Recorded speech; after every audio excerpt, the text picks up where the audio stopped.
Series number 4. So, to the bottom left side of the map is going to be our blue Terran player. It is going to be from Africa Freaks. It is aLive, playing his teammate here actually. To the upper left side of the map, the red pros player is Super. So I assume these guys didn't play last week because they had Pro League playoffs to be preparing for, and we're probably focusing on that. But nice to see a couple of more teams taking part this week. Some Samsung Galaxy players, still some MVP players, and also the Africa players as well. Is nice. So yeah, we're going to be going into this and seeing what happens. It's only our second TvP of the day. We've seen a lot of Terran matchups. I actually think we've seen a Terran in every single match we've seen today, and we will see a Terran in the finals as well, already confirmed, as Gumiho made it through the lower half of the bracket to make it to the finals. So Gumiho made it through the lower half of the bracket into towards the finals, and we'll have well, Super coming out here with a probe. Just going to be looking to start up this Nexus here on the natural. So, nothing really too crazy at the very start of this, right? Apart from maybe the fact there's a gas first, double gas sort of thing going on from aLive. So he's going to go into a very fast factory. He's got his first Marine on the way out, so from the pros point of view, very standard. Nothing really crazy at all, just a fast expand off of one gas, one gate. Now, aLive is going into a Marine that's just popped out. He's going to drop a reactor now, and a very fast factory. So I'm very intrigued to see what's going to be happening here in the next few moments, as we have Supply Depot on the way up. We've got an SCV out as well. And we're going to have probes starting to just mine gas from Super, who so far has he scouted at all? No. So he doesn't really have any information as to what his opponent is doing. Doesn't know this one base play, but I'm sure the build he's going for will, I'm sure he'll keep in mind that this is Ulrena. This is a map which he'll probably he'll keep in mind this is a map which we see aggression on, and which could be something like this, I'm sure. As we see the would I mind just on the way out of this factory, Starport and Rax on the way up as well from aLive. And again, this is just going to be a big kind of one-base play, as we do see the Mothership Core starting to come across the map. We'll have to be careful with this because there is going to be plenty of Marines out to turn this away.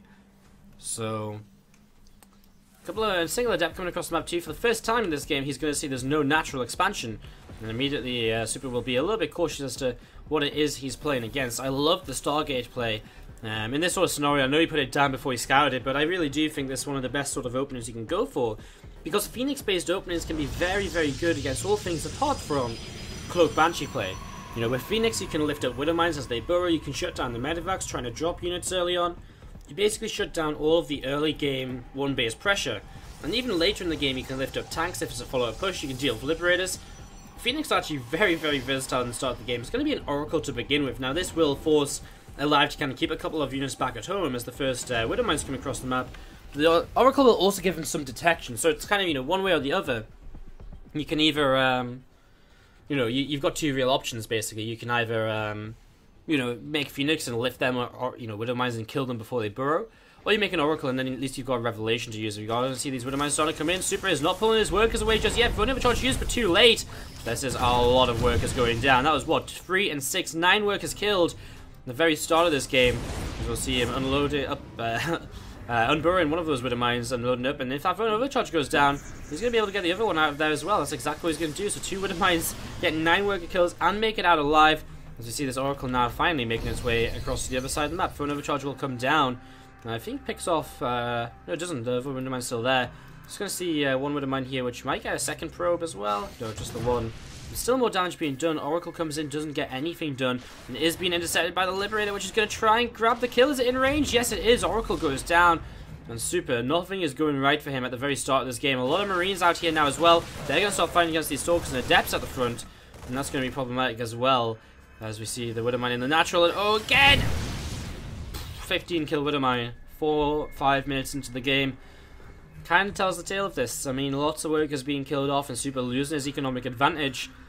And that is, that is tough, as we see the Medivac here. We've got Cyclone, a Liberator, and plenty of Marines, and this is going to be very difficult for Super to deal with. I mean, he's got The Riddermine's still in the back of his main base. His Mothership Core's not in the position at the front here, so that pylon may go down very quickly. Cyclone gets lifted and saved. That pylon is taking damage. Riddermine gets another couple of kills here. There's that pylon going down. Another medevac comes across, boosts back just away from them stalkers and them sentries. Super has no real choice other than to type out GG. And that's going to be game number 1 going the way of our Terran player. We're on the road to a TvT finals in the Douyu Star Series number 4. Again, guys, what's up? How is everyone doing? Welcome to the stream. If you're just tuning in, I hope you're having a good time. I hope you're ready to continue in the semi-finals with me as it's Super versus aLive for game 2 of this on Dusk Towers. Much more normal map. Probably not going to see one base player here from either of these players. It should be a bit more standard, I suppose, as we get set up and ready to go into game 2. So Super actually just going to take a quick moment because he's got a bit of lag, so he's just going to restart his StarCraft. So Super will just BRB momentarily and then get ready to go once again. So, again, what's up in the chat, guys? Hope everyone's doing good. Hope you're all having a good time so far today. As I said before, let me know what's up in the chat. Always nice to chat with you guys and let you know, to see what's going on and stuff. And yeah, I hope you guys have been enjoying watching WCS earlier. I didn't catch any of it today because I woke up and kind of came to cast straight away, but I heard the games were good. I might have to try and catch some of those. Might just have to try and catch some of those VODs. It's going to be a busy day though. Got lots to do. Got the UK League to start setting up. Got UK community maps to pick for that as well. Busy day actually here today. So yeah, got to sort out some Team League stuff as well. Got to try and get that sorted out for next week. Again, we're on a bit of a delay this week because of Shanghai. We are a little bit kind of behind the times in Team League, and teams just postponing. So week 7 is going to be kind of postponed, you know, lengthened to a 2-week period instead of just 1 week. As Cloudy says, go. And looks as though we're getting ready to jump into this here in just a few moments' time. Game number 2, aLive leads 1-0 against his teammate Super. Again, it's not all over for Super. It's not all over for Super if he loses here. He will still have an opportunity to play in the 3rd place match, which does award $15 for 3rd place. It's not great, obviously. I mean, you'd rather win and get $75, even just make the finals for $35 guaranteed. But I think, I mean, a lot of players say they don't like a 3rd place match because, you know, if you just lost in the semis, the last thing you want to do is play some more, maybe. Some people like it, some people don't. And so, you know, it's just one of them things. It's kind of a preference thing. I mean, I'm sure to some extent some of these guys don't mind playing an extra best of 3 and just trying to eke out $15. You know, it's not that bad. I guess it depends. I mean, sure, you're maybe not going to be in the best mindset just losing in the semis. I mean, it's only an online cup. I mean, sure, these guys don't get too tilted about it, but, you know, you're still not going to be in the best of mindsets than if you just kind of come off a win or so. So, to the upper left side. Sorry, upper right side, Dusk Towers. I always say this in Dusk Towers. I think it's because the minerals are, like, you know, pointing to the left. You know, because the base, you know, the base isn't actually in a corner, so it's kind of get myself confused a little bit. To the upper right side of Dusk Towers, blue Terran player in this team kill in the round of 4 from Afrika Freaks. It's our blue Terran player aLive. I always love the fact he's got an aLive tag on his CC. As to the bottom left, our red Protoss player, also from Afrika Freaks. It will be Super.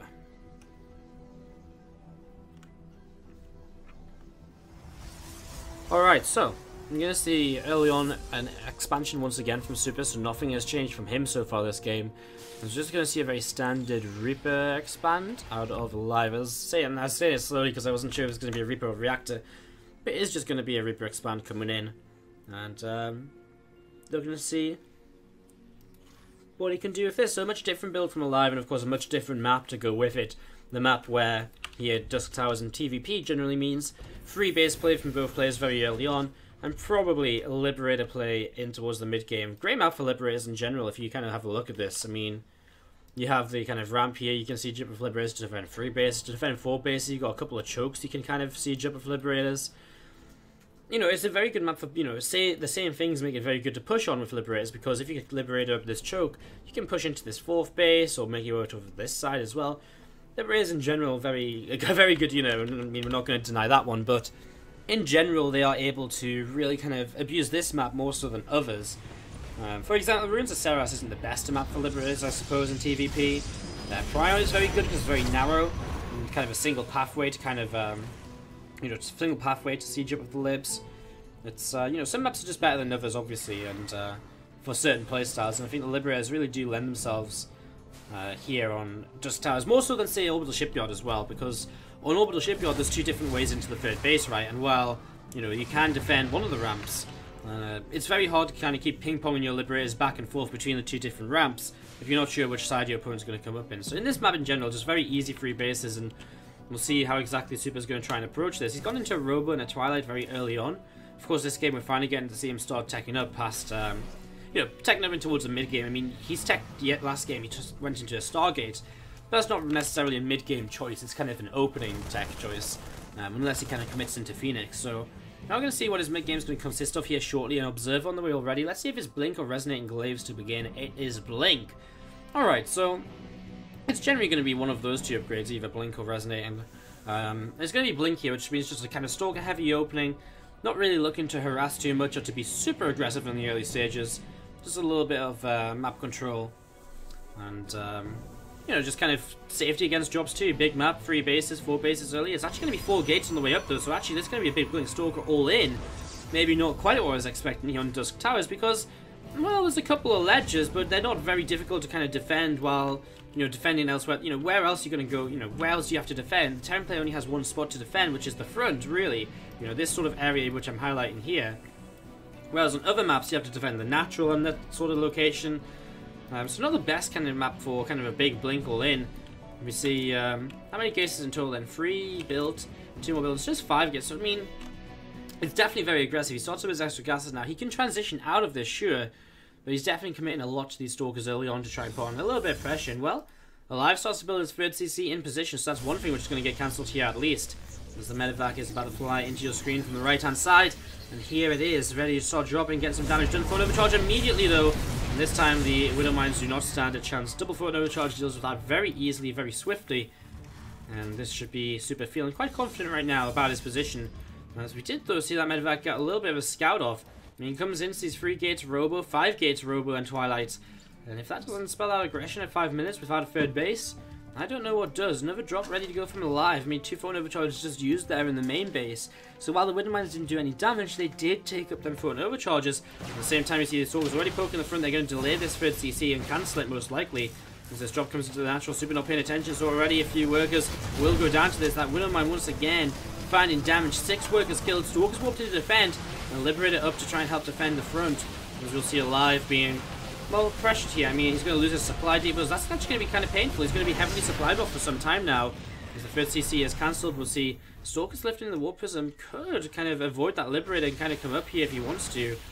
Blink up to this side, maybe. When warping another Stalker, he did deal with that drop on his own side of the map, but an overcharge came in to help in the end as well. Mothership Core nearly died apparently, but he didn't. As he blinks in, he's going to take down that Marauder, takes down the medevac. No healing available, as we're now going to see nice pickup on one of the damaged Stalkers there into the Warp Prism. Really cute little piece of micro there by Super. And again, as we're going to see that Liberator targets down, doesn't get any shots off whenever the Siege Tank comes out, but Super blinks forwards. An aggressive game number 2 from Super, turning the tables on his opponent, on his teammate, and ties things up 1 game apiece now in this best-of-3 semi-final. And just like that, 6 minutes is all it takes for him to return the favour to aLive. He says, you're going to kind of be aggressive and kill me off in game number 1? Well, I'm going to get rid of you nice and quick in game number 2. As we'll see what map number 3 will be. They vetoed once again. They vetoed in, I believe, oh no, they vetoed Sentinel Protocol, Ruins of Seras, Leralac, Orbital, which leaves us with Prion for map number 4. Map number 3, sorry. So Prion Terrace is map number 3. Central veto, Seras, Leralac, Orbital veto, yeah. So, it is Prion as our next map. And our final map of this series, this semi-final, is starting to go the distance, guys, here in the Douyu Star series, number 4. Again, what's up in the chat? Hello to you guys chatting away. Nice to see a nice active chat, always great to see. Always nice to say hello to you all as well. Again, obviously we're starting to stream more often at this sort of time of day, but if you're unfamiliar with my cast or who I am, because we don't usually stream at necessarily this time very often, or we've only just started to, then hello! Wave. I'm Woody. I'm a currently full-time StarCraft 2 streamer, caster, content producer, event organizer, etc. Currently running the SE2 Improved Team League and so on and so on and so on and so on, and casting as much as I can. Trying to cast every single day. Some days, like yesterday, just don't go my way and I have to just sit back and do event organization instead, but that happens. But we're generally trying to be live every single day on the stream to some extent. So if you do enjoy the casting, if you're enjoying the content, hit that follow button and see when we're live in the future. And again, if you are really enjoying it and you want to help support, you can check us out on Patreon at patreon.com/Wardy. And support me over there. You can. We just hit our first goal ever over on Patreon, which is really awesome. So our next goal is to kind of put out more YouTube content, like guides and so on, which I've done a bit of in the past. Also, just in general, like subscribing to the channel gives you a bunch of benefits. There'll be replay packs. We're getting towards the end of March, so only a week or so to go, and then we'll be putting out the March replay pack, which has a bunch of great games in it from players from the SE2 Improved Team League. We might sneak a few of these Douyu Masters replays into it. Shh. And stuff like that as well. So great set of replays coming up at the end of the month, as well as some other benefits as well in the chat as we get ready to go into game number 3. We're tied up 1 game apiece here between aLive. Sorry, misclick. Between aLive, our blue Terran player in the upper left corner of Prion Terraces, and Super, the red Protoss player in the bottom right hand side of Prion Terraces. Hello, Shaq Madik in the chat. Great Twitch name to say on stream. Only sort of say like I'm doing setting something to my setting something. Great, great. That's actually a really good name, because I actually didn't realize what that was going to sound like until I said it. You got me. You got me, Shaq. You got me. Twitch chat literally saving esports. Man, having an active Twitch chat makes me cast better. It really does.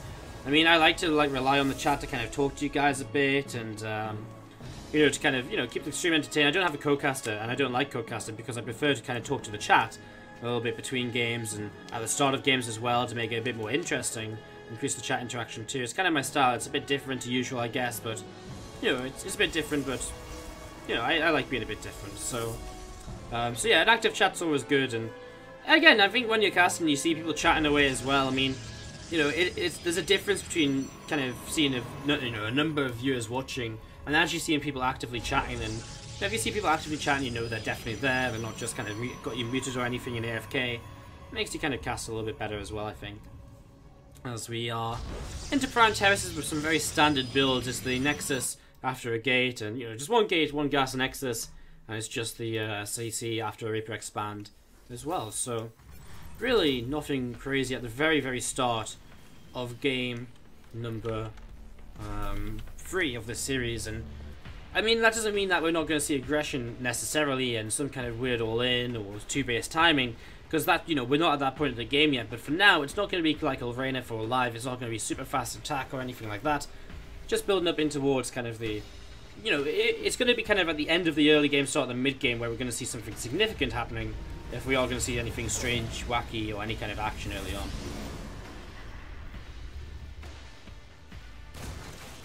You can see a grenade coming down. Actually, really nice grenade. Again, a lot of them probes which just came in started stacking on up there. Reaper has to get out of there. Right now, though, doesn't want to stick around for too long. The longer he sticks around in that mineral line, the bit more, more trouble he gets into, basically.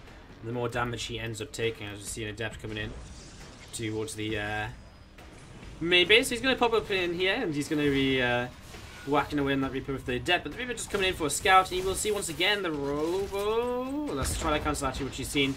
Sees the Twilight but no Robo, so gets kind of a partial scout here, where he sees 1.5 of the tech coming in for Super.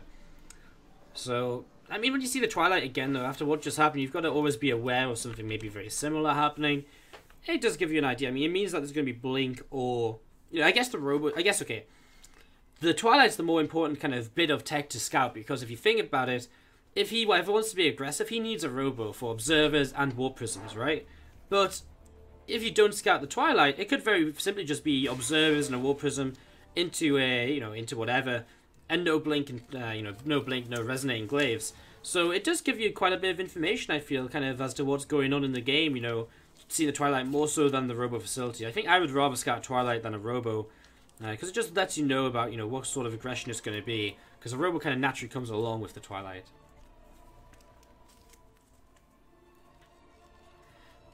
As you see, there's Adept going to be pulling back. We have a Dark Shrine on the way up, so Super going to change things up slightly here. He's got the Dark Shrine on the way up. Blink is starting as well. We're going to see a few Marines moving out towards the middle of the map. Now this, if they intercept the Warp Prism, depends how fast Super pulls it away, but if they kill the Warp Prism, that'd be huge, and oh, Super doesn't realize they Warp Prism down. Big loss for him early on as these Marines continue to come across the map. He's going to hit the natural of the Marines while he hits the main base with the Widow Mines. Idea being that if you have to pop 2 Thorn Overcharges to deal with these Widow Mines in time, then you are probably not in too great a position, as we're going to see Widow Mine getting a couple of kills. The Marines will start to come up this ramp, and well, what do they want to do? Medevac now loops around to start healing up the Marines. We're going to see this Adept going down very quickly. A few Stalkers here, no Blink just yet, which makes it a little bit harder to control against these Marines. One Stalker going down, and we'll just see a lift and an evacuation from aLive. He just backs away from this now. Widow Mine's still in the main base mineral line though, picked up 3 kills initially. And we'll see it now going down as well. So, yeah. Another Widow Mine falling here as this Medevac comes back. And it's just going to drop those Marines off back at home here in a couple of moments. Liberate on the map now from aLive too. Putting a little bit more pressure. This third Nexus is being dropped by Super. And is getting this set up himself. So Super getting in towards his third Nexus. We see a few Marines and Marauder at the front as well for aLive. And just kind of building up in towards his mid-game. So both players getting towards that mid-game stage now. aLive going to go 4th and 5th racks before 3rd CC, which really allows him to pile on the pressure here going into kind of the next few minutes of the game. As these Blink Stalkers going to try and come up the ramp, but well, there's too many units here, way too many compared to the last time anyways. And he already lost 1 Stalker. Nice Blinks away to actually minimize the rest of the damage he takes. And he does just back away. Warp Prism ready to go though. I mean, he does have a Dark Shrine, which is yet to really be utilized in the game. And there isn't a turret up actually yet for aLive. Did he not see the Dark Shrine? Yes, he has seen the Dark Shrine. Maybe he didn't click on it. Maybe he thinks it's just a pylon. But not having turrets up is kind of inexcusable at this point when he's kind of scouted it. Again, I mean, I assume like you would, if you don't have turrets up, you just haven't realized it's a Dark Shrine, which is probably the issue. As we do see a scan, picks off an observer, nice scout there, and he will actually just see that Dark Templar moving into position. So he sees that now. He will know to start adding on those turrets, but man, he's already in trouble. Scanning to kill the observer means he's got 1 scan left. Oh, what does he do? I mean, he stims in, he scans. Okay, that's going to be 1 dead DT here, but the main base is doing a lot. You know, a lot of damage being done in the main base too. Second DT is got 6 kills already. Another DT coming in. We'll swipe away that yeah, SCV building a turret, and units all over the place. We're going to see DT back into the natural now. This is very, very difficult currently for aLive to deal with. He needs to split up these units a little bit to get rid of these Dark Templar. This one's out of vision of that turret as well, so picks up a few more kills, gets away. This turret supply depot over his side is going down, and Super has taken himself a big advantage in game number 3 of this with this Dark Templar play. And again, I mean, aLive going to be kicking himself with considering he actually already scouted this, you know. He's going to really be hating himself as that Stalker does not blink away in time. The Liberator does go down after 4 or 5 kills on it in total. That includes Workers and Stalkers. Marines Marauders coming across the map now. A big counterattack from aLive, and that's the one thing which could maybe pull him back into this. The fact that he's down on Workers, but his army is large enough to get a lot of damage done. He will take more Worker damage because he didn't really leave any units at home, and of course that's going to be the risky part of moving across the map like this. The fact that he will still have units kind of, you know, won't have units back at home to help defend. As these couple of Marines try to step backwards, will eventually clean up that DT. He does have a +1 upgrade advantage. It's badly 1-1 though here though for our pros player, but man, this is a big stim up here potentially which we're about to see. He could break down these pylons before they finish, and that means no Thorn Overcharges or very few Thorn Overcharges. He actually Thorn Overcharges one of the pylons which gets killed immediately. Nice force fields buying time. Can aLive push through this position? Maybe he should just pull away and hit the 3rd base instead. Might be a better way for him to go about this. If he hits the 3rd base, I mean, he obviously feels as though he has to kill his opponent right now, otherwise he's in trouble. But killing the 3rd base, I mean, that's 20 workers going down. It will severely even up the worker count. I mean, a gold base being down as well is nice, as we see Widow Mine being blinked away from to minimize after he did lose his observer to a scan there. You're going to see these Stalkers starting to come in.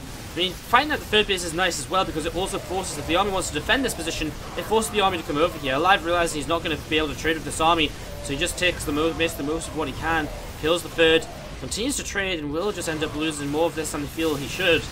And again, he just doesn't have the army to fight anymore. Super seems to have enough. He's got the 1-1 upgrades as well, which really helps him out. Still a Widow Mine over here, which gets a couple of kills. DT still chasing you around. This DT has 13 kills. Running around, picks up his 14th kill on a Marauder. Man, the DTs have just been so effective throughout this game. How many workers have even gone down? 27. Check that just in time before the GG's called. aLive taps out.